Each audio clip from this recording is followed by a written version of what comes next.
Good morning, everybody.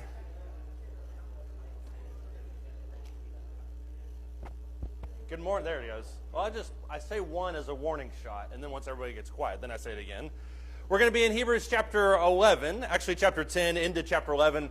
It seems like we're going to cover quite a bit of ground today. We are going to cover quite a bit of ground, but chapter 11 is arguably the most popular section of the book of Hebrews, if you can take that. So the last several weeks when we've been in Hebrews 6, 7, 8, 9, that's been really deep, theological type stuff. Now he kind of branches into the exhortation stuff. What are you going to do with this information? As we've talked about, this whole idea is it is about them not going back to Christianity, but it's about them kind of pushing towards the cross, about seeing the cross as the fulfillment of the old law, that kind of thing. And so that's really going to be this section is going to be the what if of Hebrews. And so we'll start in Hebrews chapter 10, and then we'll move probably all the way through chapter 11 today. Before we begin, the guy that's doing the prayer is out. Was that it? Yeah, I'll do it, or is that Ask Paul? Okay. Do you mind? Thank you. Pray, please. Our Heavenly Father, we thank you for the day you've given us, for allowing us the time to come and gather and study from your word, Heavenly Father. And later on, as we enter into our worship service, time to sing songs of praise and study once again upon your word and remember the sacrifice that was made on our behalf. Heavenly Father, we pray that as we enter into this class time, that we will put away worldly thoughts and focus on the lessons at hand. Pray that you be with the teachers of the hour, and them have a ready to recall the things that they prepared. Heavenly Father, we pray for those of our number who are unable to be here this morning, that whatever is keeping them from services today, whether it's ailment or travel, that your hand of healing and protection be on them, and come back to us soon, Heavenly Father. We pray once again that you continue with us throughout this morning of study and worship, and that you would forgive us of our sins. We ask all this in your Son, our Savior, Jesus Christ's name. Amen. Amen. Thank you.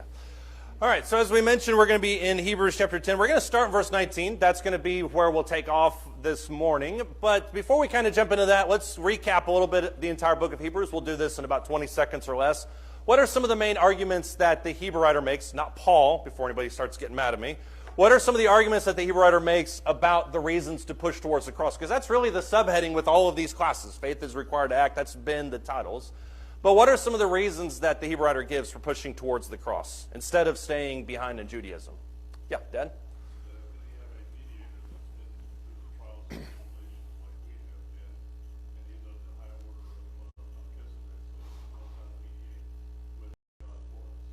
Okay, so we've got a mediator. The jamming in of Melchizedek into his discussion serves a purpose, as you talked about. It's kind of the high priest, and that's the model for it.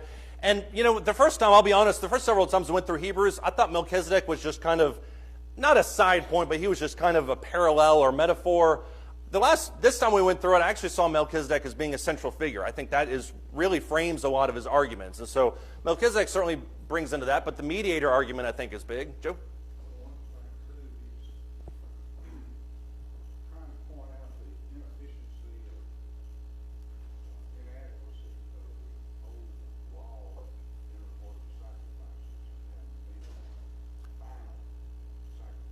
Right.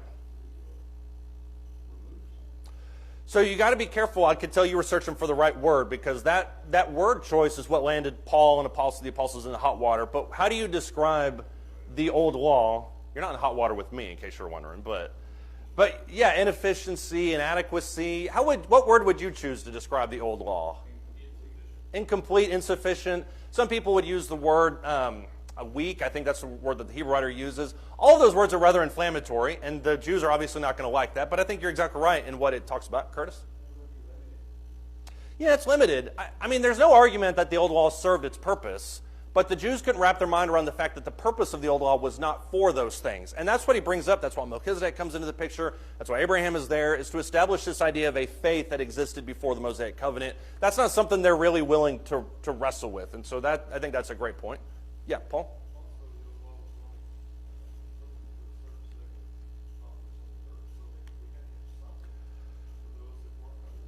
Right. You can't have these universal passages like things in Isaiah or Jeremiah which talk about the future kingdom and even the Gentiles coming into it. You can't talk about that in universal sense and have a system of faith that only relies to one group of that. So I think you're exactly right on that. Once again, not something people are willing to admit. What other things? Yeah, John?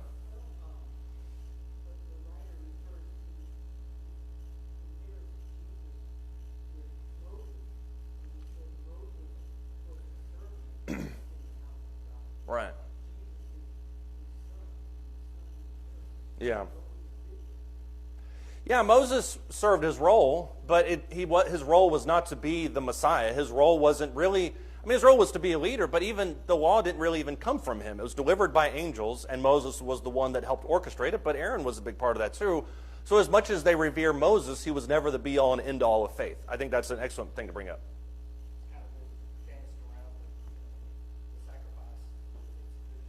Mm-hmm.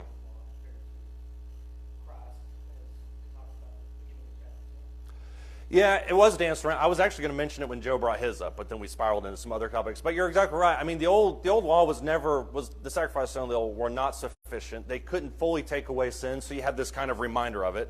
So there's lots of things that I think the Hebrew writer is talking about. Does anybody else have any thoughts on that? When you look at Hebrews chapter 10 and verse 19, this is really where the Hebrew writer kind of puts all these things together, and he uses the immortal word therefore, which obviously that talks about things that came before it. So in summation of the arguments that he's made to this point, he says in verse 19, therefore, brethren, since we have confidence to enter the holy place by the blood of Jesus, by a new and living way which he inaugurated for us through the veil, that is his flesh, and since we have a great priest over the house of God, let us draw near with a sincere heart and full assurance of faith, having our hearts sprinkled clean from an evil conscience and our bodies washed with pure water. Let us hold fast the confession of our hope without wavering, for he who promises is faithful.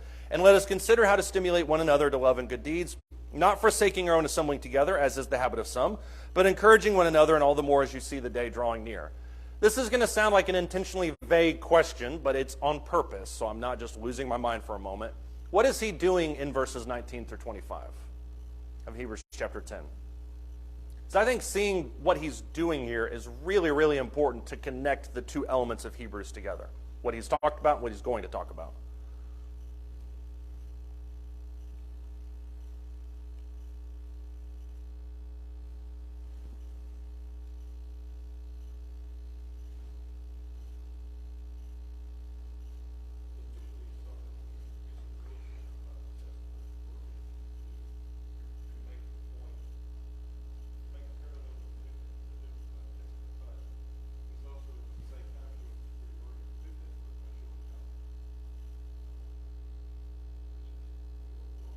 Once again, struggling with that word, yeah.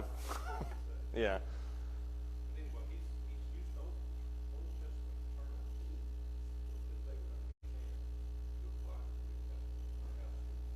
Yeah, I agree with that. I think he is using terms that that people in the Old Testament would have certainly understood. I mean, these are not things that are far off concepts to them. They understood them in an Old Testament sense. And you're right, I think he is appropriating them for a New Testament type of meaning. So I do agree with you on that for sure. Colin? Yeah.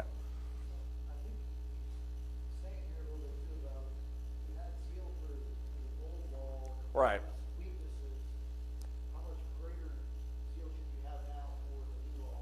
Right. Exactly. It's essentially, and this is not the whole argument that I want to make, but I think that's a big part of it. It's essentially the same type of argument that he made in Hebrews chapter 2, which is if the word came through angels proved steadfast and received a just reward penalty, how much more should you embrace this type of covenant? And so I think he's doing the same argument that he makes in chapter 2, but that is ultimately the point. If you pursue the Old Testament as fervently as you did, then you should also pursue the New Testament even more ferventer, if that's even a word. What else is he doing here? I got 3 new words every Sunday I can make up, and that was one of them. It's my quota. What else is he doing in these verses? Yeah. A little bit he's touching on how the individual that is Jesus bridges those two concepts together. He is the fulfillment of the old law. Right.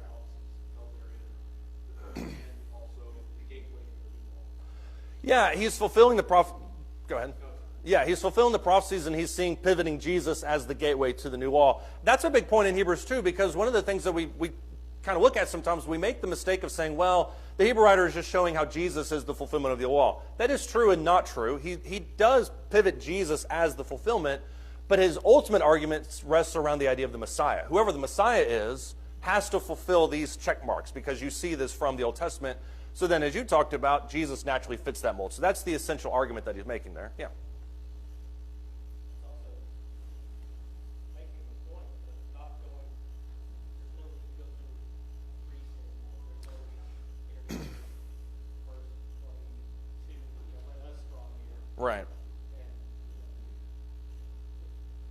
with Christ being an intermediary, everybody else has. Yeah. It's hard for me to wrap my brain around the idea that Jesus ticks all the boxes, and yet that's exactly what the Hebrew writer is making this argument. He talks about him being the sacrifice and talks about him being the priest, the inaugurator of a new covenant. So there's a lot of things that Jesus does embodied in one person, and so, or in one being, one God and one man.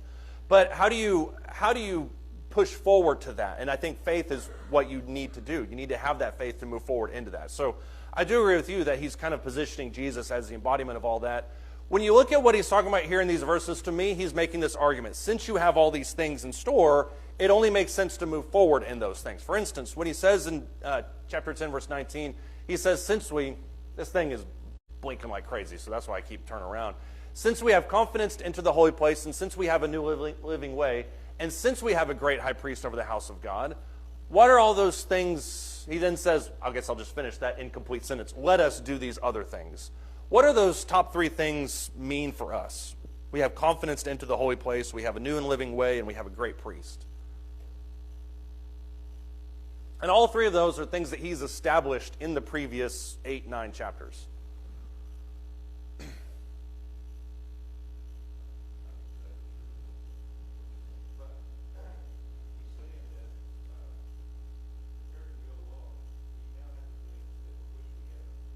Mm-hmm.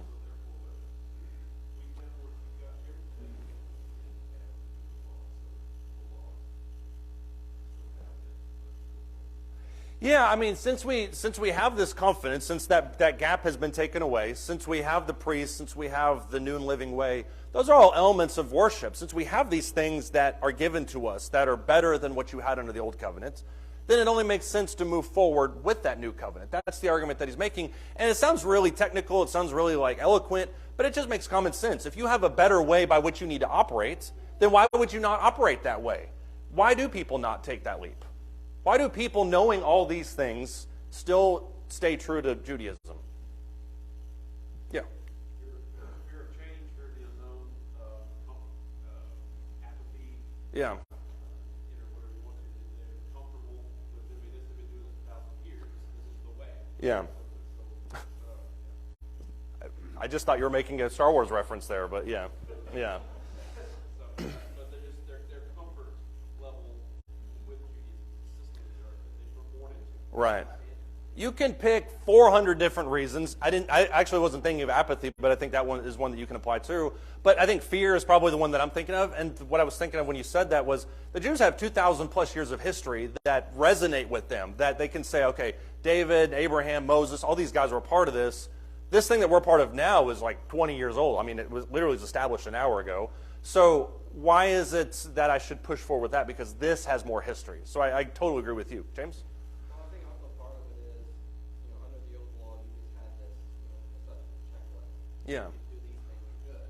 Well, now there's all these more things. You got to encourage one another, we got to show up assembly, Right. And all these other things. So there's more responsibility on the individual. And, especially at that time, there was, this, them not wanting to take that Right. for themselves. Oh, well, we just do these few things. It's a high priest problem. Yeah, there's not a distance there. And as you mentioned, I mean, the checklist type religion where it's like, okay, that's that guy issued, I'll take care of that, I'll do that. But this idea of making it personal is foreign. And obviously in today's world, that idea has been corrupted to the nth degree, the idea of a personal relationship with Jesus and personal religion.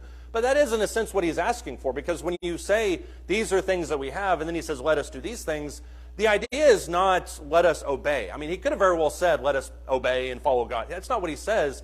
He says in this passage, let us draw near with a sincere heart. Let us hold fast the confession of our hope. Let us consider how to stimulate one another to love and good deeds. And let us not forsake the assembly anymore. That's the one proof text that everybody uses for why attendance needs to be checklisted and mandatory. But he's not talking about, by the way, that was sarcasm. He's not talking about obedience. What is he talking about there in verses 23 through 25? Let us do these things.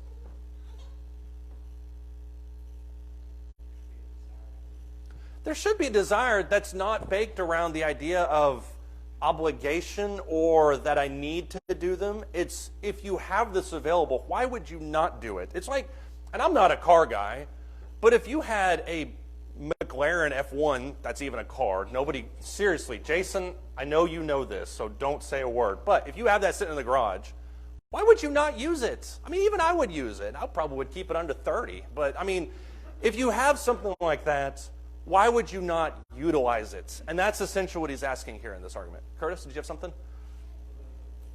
It's a matter of taking advantage of the opportunity that's available. I mean, this is the real thing that Right. we've been waiting for thousands of years, and it's here. You're a part of it now. Yeah. And I think it goes back to what you grew up with. It's your comfort zone. Right. Which you made a place their hope in that. And Yeah. there was good reason for that, because there was proof it came from God. Yeah. It all came from God.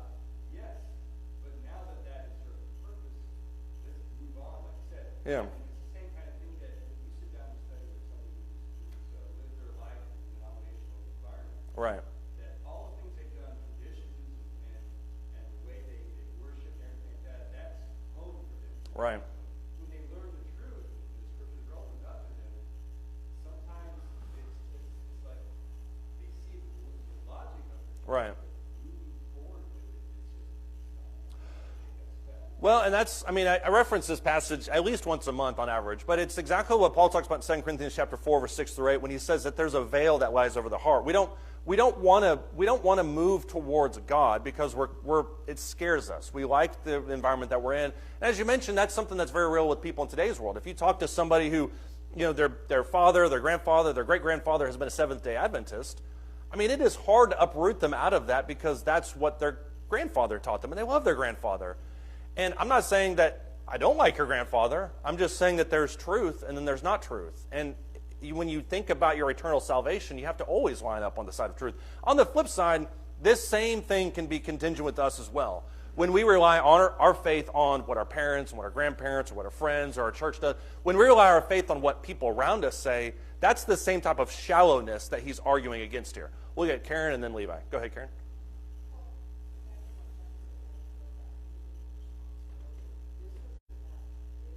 Right.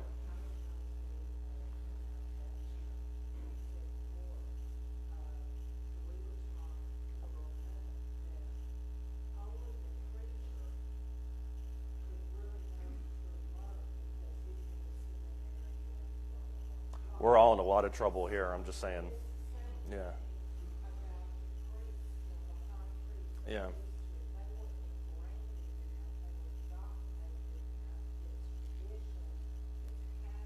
Yeah.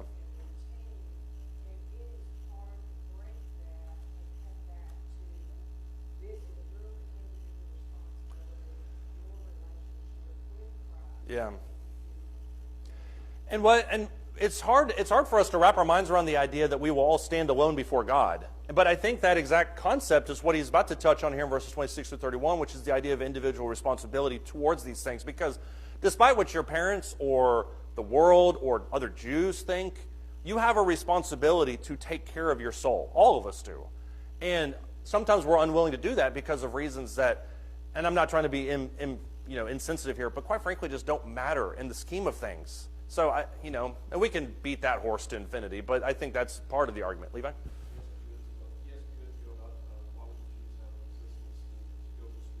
Yeah. And I'm thinking of the story of Jonah, right? He was asked to go. God asked him directly to go and preach to the Ninevites. Right. For salvation. It's literally saving them from Yeah. certain doom. And what was his reaction? Right? He bumped against that. People were terrible. Yeah.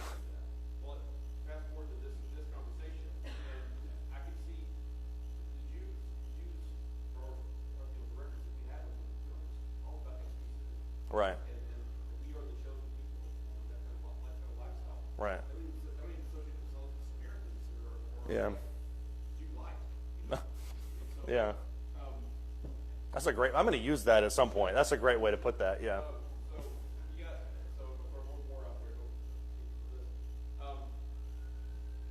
You're asking these people that for thousands of years have been dominated the good old Jews club, Yeah. and now you're wanting us to bring Yeah. the Gentiles to our worship. Yeah. That seems goes against Yeah, and I mean, Paul spends quite a bit of his letters. I mean, he does it in Ephesians 2, he does it in Romans chapter 1. He spends a lot of his writing establishing how these two groups now need to meet in harmony. I mean, Colossians chapter 1 is a big part of that too. Philippians is a big part of that. So Romans 11 is a whole discussion about this idea. But how do you get these two groups that are different from each other to merge together? And the Jews are not so willing, as you mentioned, to open up, I'm going to use another phrase, to just open up those velvet ropes and let anybody want to in there. Me and you are in sync with these weird kind of metaphors, but I like it. But it's like you mentioned with Jonah, it's that animosity that sometimes have. You know, I was thinking about this the other day in regards to what we're talking about right now.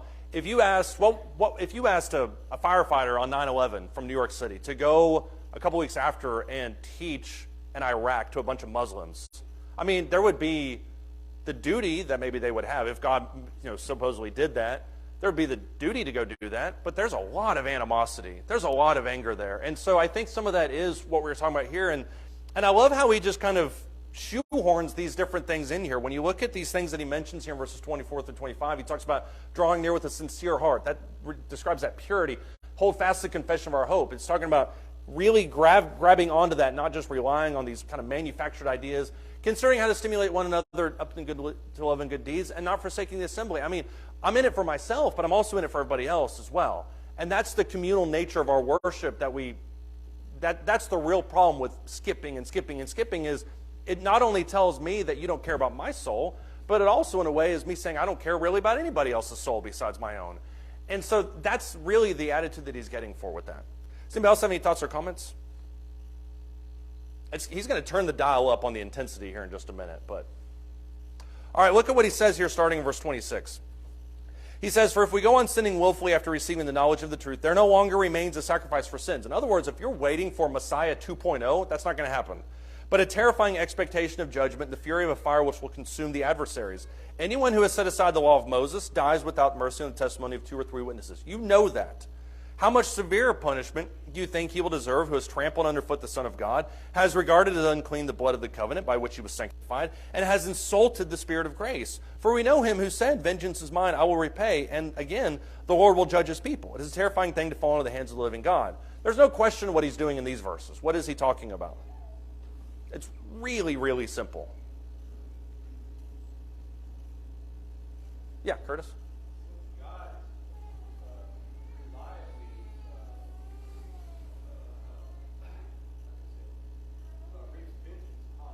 Yeah. Right. And that since he's reliable in that, we can trust that people do that. What about us? Yeah. If we trust the blood of Christ, consider it not so special, Right. not precious like it really is, and we go on with our lives as though the grace of God is finished for us, as though it's not important. That's like for a third is basically. Yeah.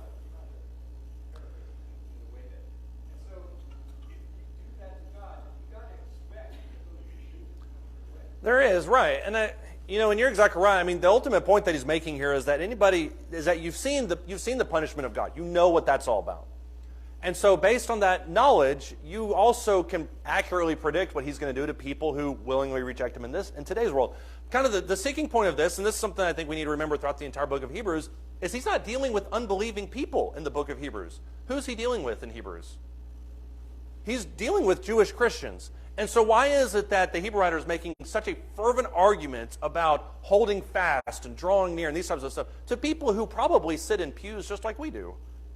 Obviously not like we do. They didn't have central heat and air, but that's beside the point.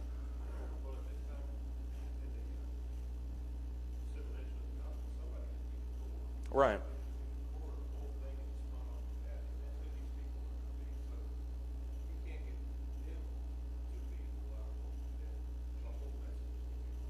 That is a big part. I mean, you can look in passages where he talks about coming to the Jew first and also to the Greek, and how Jesus would say, salvation has come to the Jews, but you deemed yourself unworthy. And so, actually, that was Paul that said that.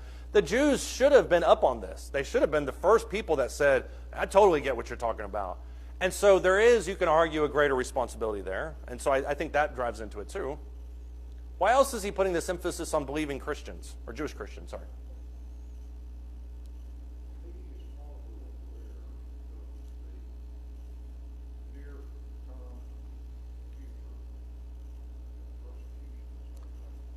Exactly.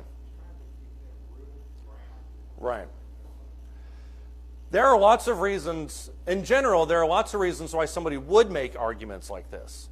The reason I believe he's making this argument to these people in this time period is exactly what you just talked about, which is that persecution is coming. Look at the very next verse. He says in verse 32, "Remember the former days when after being enlightened you endured a great conflict of sufferings, partly by being made a public spectacle through reproaches and tribulations, and partly by becoming sharers with those who were so treated." In other words, your memory can't be that short that you've forgotten what you as Christians went through.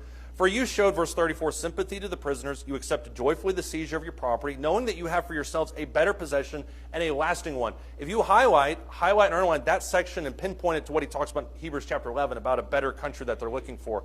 "Therefore," verse 35, "do not throw away your confidence, which has great reward. For you have need of endurance, so that when you have done the will of God, you may receive what was promised." He's not making the argument in a vacuum. He's arguing that you need to drawing near and holding fast, because why? There will come a time very, very soon when what's going to happen?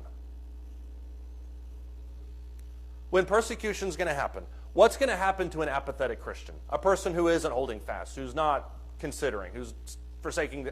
What's going to happen to that Christian? Why will they quickly fall away? Exactly. Which is exactly the parable of the sower. We argue that these are, 3 out of the 4 of these people are people that are ignorant of the gospel and they're just disobedient. Well, it's unfair to lump them all in with one group, because at least 2 of them says that they initially had faith, but you're talking about specifically the one that has rocky soil who doesn't have any depth. So the argument for the entire book of Hebrews is, I need to give you, the Hebrew writer says, I need to give you depth. When somebody asks you about faith, when somebody asks you about the great high priest, when somebody asks you about the Sabbath day, when he asks you about these different things, you need to have appropriate responses, because that not only signifies your depth, but it gives you something to grab hold of. And so he's arguing in this instance that you need to draw near, we need to hold fast, because when that day comes, in a general sense or in a specific sense, depth is what's going to get you through that. You see this immediately after this. He says in verse 36, you have need of endurance. He says in verse 37, it says, "But yet in a very little while, he who is coming will come and will not delay." Verse 38, one of the most often used passages in the New Testament, "My righteous one shall live by faith." What does he mean when he says, "My righteous one shall live by faith"? That comes from, by the way, Habakkuk chapter 2. Paul quotes it in Romans. I think Paul quotes it in Galatians. But what does he mean when he says, "My righteous one shall live by faith"? And the context of this, by the way, in Habakkuk is talking about the coming Babylonian invasion, where there's going to be a lot of death, a lot of judgment, destruction. But then he says, "But my righteous one will live by faith." Curtis, go ahead. I think it comes down to, even in the Old Testament, it was a law based on faith in God, faith in when you come. Right. Job had that faith that would come to justify him. And so it's a common theme throughout the Old Testament and in the New Testament, because what that faith is in. Right. And so they live by their belief that God is just, God will reward them who I mean, look at Abraham and his faith, and he showed forth his faith in the things he did. Right. But I think for the just or the righteous, those that are justified will live by faith, and it's not a matter of works of fear or necessarily evidence of what we see empirically. Right. The knowledge that is revealed to us supernaturally. Yeah, we make a mistake sometimes when we talk about the old law was just a system of works and the new law is a system of faith and grace. I understand why people make that argument. But I don't think it's complete at the same time, because as you mentioned, you look at the Old Testament, you look at the people that survived and thrived and all those other words you can use that rhymed with "ive," they all lived and did so by faith. Not one of them survived based on, I'm going to keep this rigid set of rules. They all survived based on faith. And so you're right. Whether you're talking about the Old Testament, New Testament, the just shall live by faith. That's kind of the central point that he's making here. Anybody else have any thoughts or comments on that?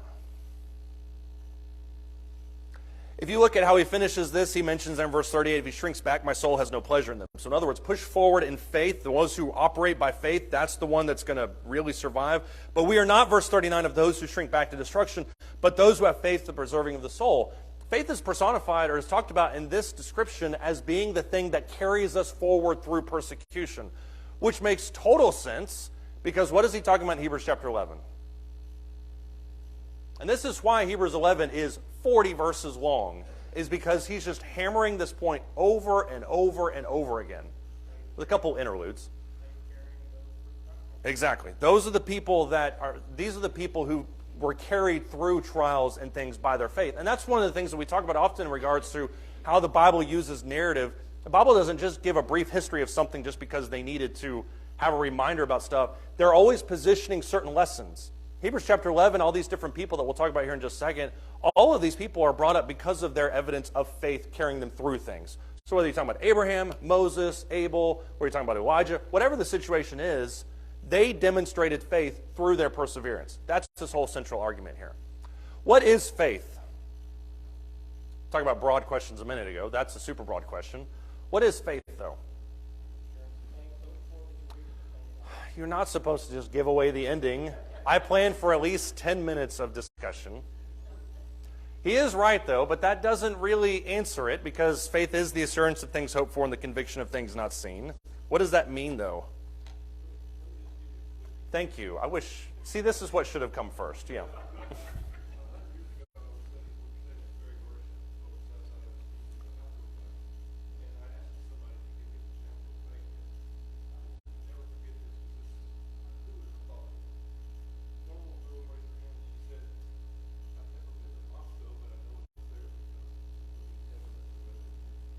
Yeah.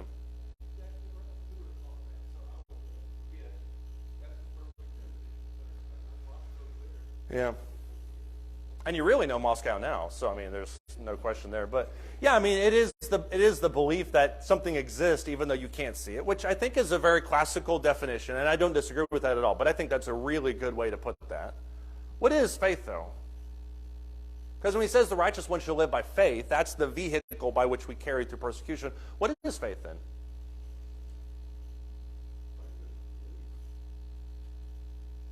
But belief could be faith. Didn't we do this a couple weeks ago where we just kind of get... You're not wrong, but yeah. Yeah, faith is belief.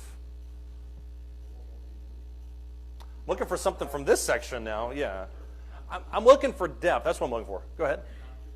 It is confidence. That's actually, yeah, the conviction of things not seen. I think it's there's a classical definition for faith, which is desire plus expectation. Or maybe that's hope. I can't remember what it is. But yeah, faith is the belief that something is there, the confidence that something is there. I think all of that is true. Belief with action, that's kind of what I was looking for, was not just, and I know nobody was arguing for this, the mental assent aspect of it, but it's the belief on something so deep that you're willing to act on that. And I think that's where these other versions come in, because if you look at the definition here in Hebrews chapter 11, verses 1 and 2, this is what Nathan read for us earlier. Faith is the assurance of things hoped for, the conviction of things not seen. For by it the men of old gained approval. He puts a little 3-verse interlude in this section. Notice what he says here. He says, by faith we understand that the worlds were prepared by the word of God, so that what is seen is not made out of things by which are visible. We know that by faith. Every Christian knows that on some level. Verse 4, by faith Abel offered to God a better sacrifice than Cain, through which he obtained the testimony that he was righteous, God testifying about his gifts, and through faith, though he is dead, he still speaks. By faith Enoch was taken up so that he would not see death, and he was not found because God took him up, for he obtained the witness that before his being taken up he was pleasing to God. What is the relationship of creation and Abel and Enoch? Or is there a relationship? Why does he begin with those 3 incidences or characters?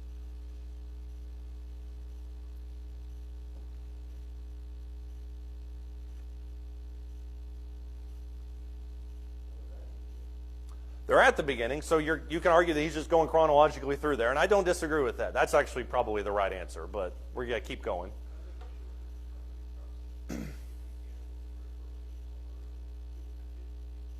Right. You understand instinctively something about creation, so faith dictates that you at least believe that. Then he brings up Abel and Enoch, which existed right around that same time period. Yeah.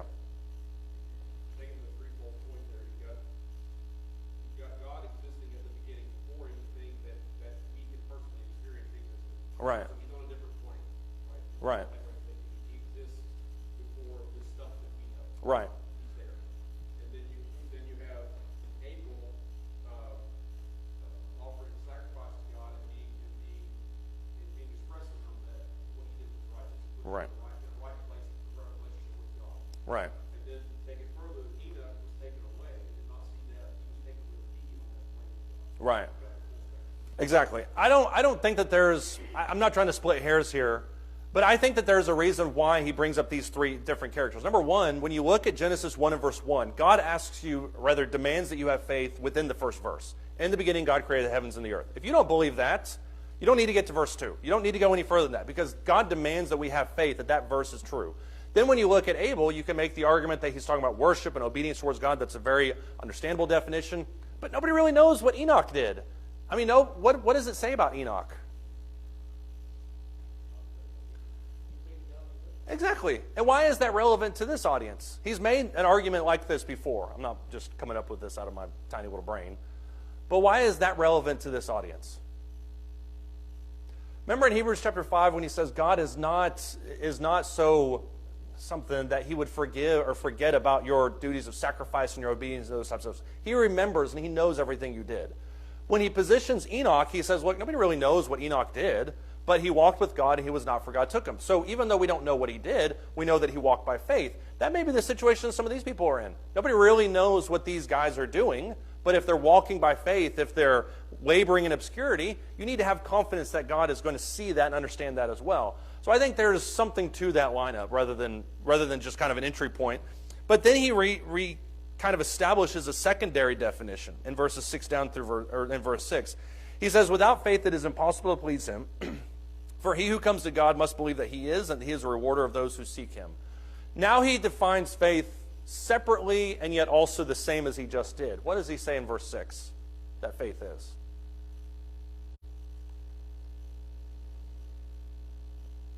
He says it's necessary to please God. There's no question there. You have to have it. Curtis? Number one, faith is essential. What are the elements of it? First, that God is. Now, faith exists, but God is. Right. But also that he rewards you. Exactly. Both of those components are vital because, number one, he says you need to believe that God is. You have to at least have that understanding. But the second one is the one that a lot of people struggle with, which is that he rewards those who diligently seek him. Why does the Hebrew writer jam that in there?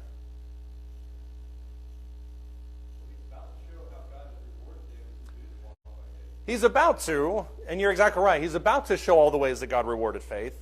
But why does he say that as an element of faith? Why do I need to believe that God rewards those who seek him? Yeah, visitor in the back. I'm just kidding. Life is going to get hard, and here on earth it may not be your reward. Exactly. Exactly. You need to believe that despite what happens on this earth, that God will see and reward what you've done. If you don't have that belief, then everything kind of falls short. That's Job's argument in a nutshell. He said over and over throughout the book of Job, I'm leaning on God to judge me. That's the one who I want to stand before, not these guys. And so you have to have that belief, otherwise you're just going to fall short. So when he says in this passage, and this is probably once again splitting hairs, but when he says in verse 6, without faith it is impossible to please him, what does he mean by that? Yes, you need faith in regards to salvation. Nobody's denying that. But why is it that without faith it is impossible to please God? Based on what else he says in that verse. You won't try, for one. Right. Right. You can have mental assent of part 1, that he exists, all you want. And you can even theoretically have mental assent of the second one, that he rewards those who seek him. Yeah, I get that that's probably happens. But that don't really define what faith is. Why is it that you need faith to please God? I think Job nailed it, at least in part. You're not going to try otherwise.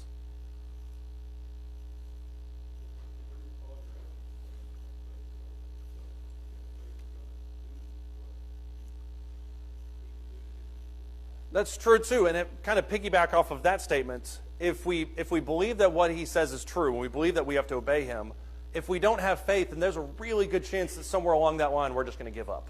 And that if we don't believe that he's a rewarder of those who seek him, then at some point we're going to ask ourselves the question, well, why am I even trying? Why am I doing this?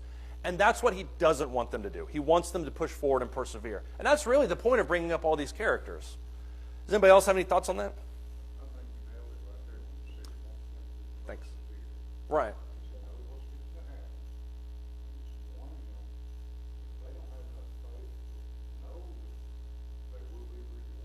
Right.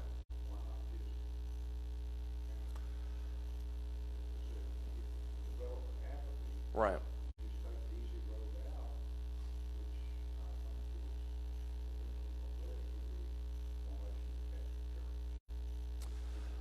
Well, that kind of is a little bit of a deviation, but I think you're right. I think there is the people that were wanting maybe more security in the physical world rather than just the spiritual world. I can see that point for sure. But I also think that when you get to Hebrews chapter 12, he's really going to put all this together even more so when he says, persecution's coming, you're about to labor, you're about to strive, you're about to shed blood. You also need to strengthen the knees that are weak, the hands you need to get ready for what's happening.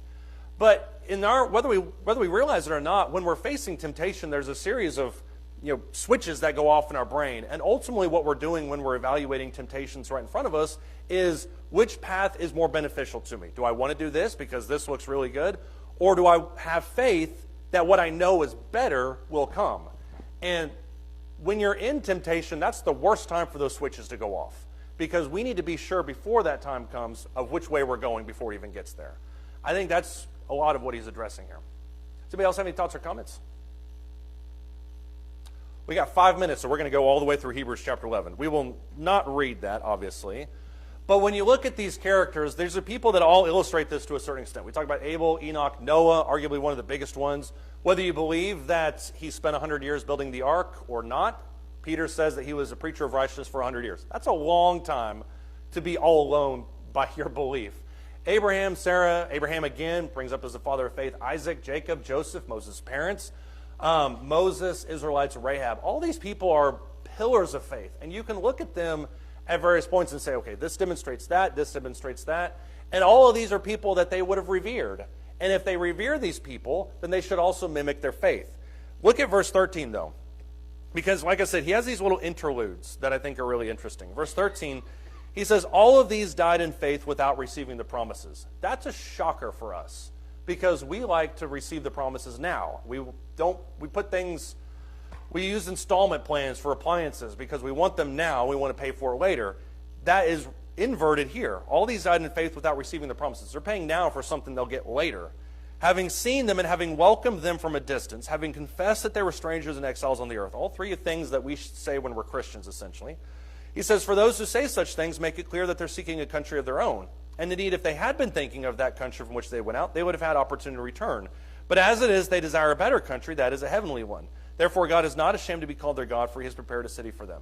What does he summarize about these people in those verses? Yes, they lived by faith, but that living by faith was described in a couple different ways.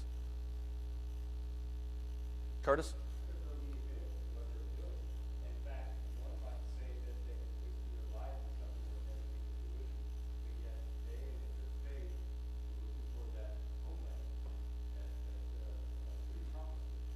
There are a lot of people that would look at the life of a true Christian, not somebody who just describes, a passing interest in it, but somebody who is actually sacrificing day in and day out, somebody who's diligent in ways that make other people uncomfortable at times. There are a lot of people that will look at that and say, well, why are you passing it up? And there are likewise a lot of people that will try to toe that line and say, well, I'll have the best of the world and the best of God. And what he literally mentions there in verse 13 is that these are people who welcomed that from a distance. They also confess that they're strangers and exiles on the earth. This world is not my home. I'm not going to sing the rest of it. But they confess and state outright that this is not what they're after. And there are people who claim to be Christians who toe that line and say, well, I'm not after that, but I am after this. And that type of crossing the line doesn't fly with God. And so that's a lot of what he's arguing for. If you're going to be committed, you've got to be 100% committed. Anybody else thoughts on that one? Jump down to verse 32.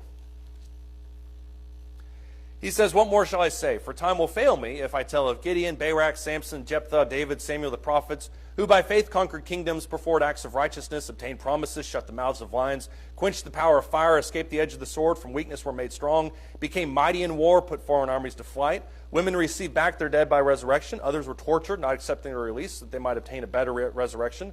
Others experienced mockings and scourgings, yes, also chains and imprisonments. They were stoned, they were sawn in two, which, by the way, is traditionally what happened to the prophet Isaiah, sawn in two. They were tempted, they were put to death with the sword. They went about in sheepskins and goatskins, being destitute, afflicted, ill-treated, men of whom the world was not worthy, wandering in deserts and mountains and caves and holes in the ground. Who is he talking about in verses 32 to 38? Isaiah is one of them. I gave that away. Who is he talking about in those verses?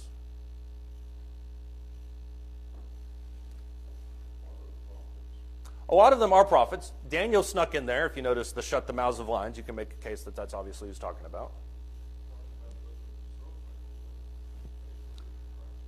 Right. The key point is you don't know who he's talking about. They didn't know who he was talking about. I would argue every single one of them. And we certainly don't know who he's talking about. So why does he bring this up? Why does he even begin down this train in verse 32 when he says, what more shall I say? Time will fail me if I tell of all these people, by the way. Why does he go down that train? Of the most obscure instances and people and these things. I think some of them are his contemporaries. I think these would be like, well, that happened to this guy over there. I know exactly who he's talking about. Very much. You hit on some big players in their history that it's like he's really talking about the everyman. Bingo, exactly.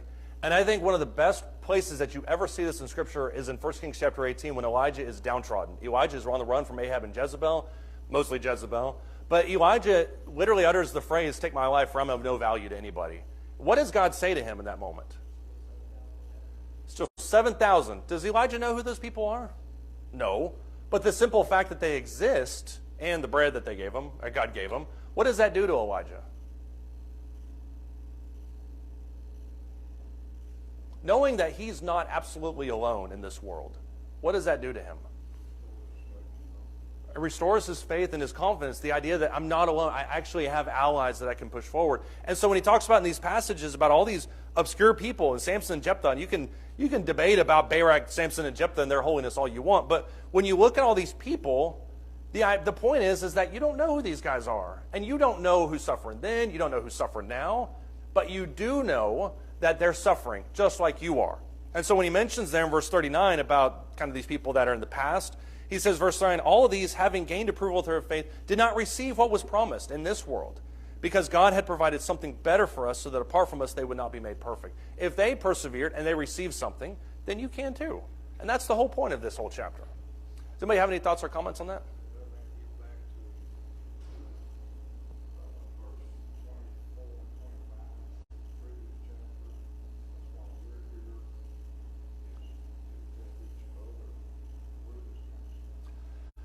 That's why we need to, that's why we need to have the hard conversations. And it's not always sin discipline. Hey, I noticed what you did the other day. You need to shape up. That's not what it is.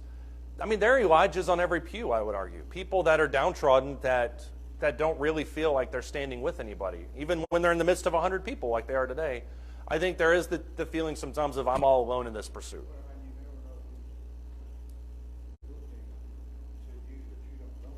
Right. Yeah, I agree with that. Charles Barkley would disagree, who said he's not a role model, but he obviously is. Everyone is. He's a basketball player a long time ago. I'll have to tell you about him later. Does anybody have any thoughts or comments? All right, we'll pick up with chapter 12 next week. Thank you, everybody.